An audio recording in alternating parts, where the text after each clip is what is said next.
कलोई में गंदगी जो आज़ार बदस्तूर बरकरार है। शहरन जो सब्र जो पैमानो लबरेज थी वियो। शहर में शटर बंद हड़ताल करे एहतजाजी रैली कढी। टारन के बाहर धरणो हयो। शहरन नसरुल्ला लश्करी, आतम मेघवाड़, मौली इब्राहिम में बिन अगवाणी में व्यापारी ताज सां गॾिजी मुज़ाहरो करे धरणो हयो। इन मौके ते ॻाल्हाईंदे संदन चवण हो त गुज़िरियल 2 महीननि खां कलोई शहर गंदगी जो ढेर बणियल आहे। शहर में बदबू पखिड़िजी वई आहे। गंदगी सबबि बीमारियूं वधी वयूं आहिनि। केतिराई भेरा एहतजाज करण बावजूद इंतजामिया सफ़ाई नथी कराई। यूसी जो ईंदड़ फंड मुबैना तौर इंतजामिया मिली भगे सां हड़प थियण लॻो आहे। हुन चयो त केतिराई भेरा यूसी इंतजामिया, टाउन कमेटी इंतजामिया समेत डीसी थरपारकर खे शिकायतूं कयूं पर कंहिं बि नोटिस न वरितो। हुया कलोई शहर जी सफ़ाई नथी थिए, जंहिंमें असांजा मुतालबा हुया असांखे 12 रेगुलर मुलाज़िम ॾिना वञनि।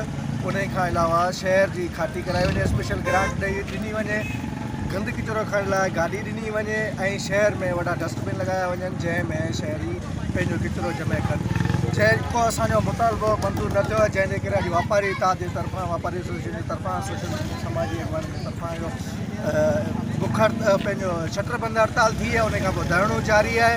असांजा इहे जेसिताईं मुतालबा तस्लीम नथा थियनि असांजी तहरीक जारी रहंदी।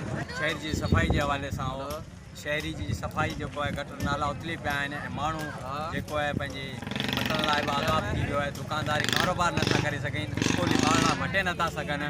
हीउ जेको आज़ाद बणियल आहे हुकुमरान हिते सुता पिया आहिनि, निंड में जागनि ई नथा।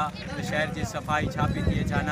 हिते जा मुलाज़िम जेके पघार खणी पंहिंजे घर सुता पिया आहिनि, निंड में पिया आहिनि ऐं जेको शहरी ॾुख मां गुज़री रहिया आहिनि।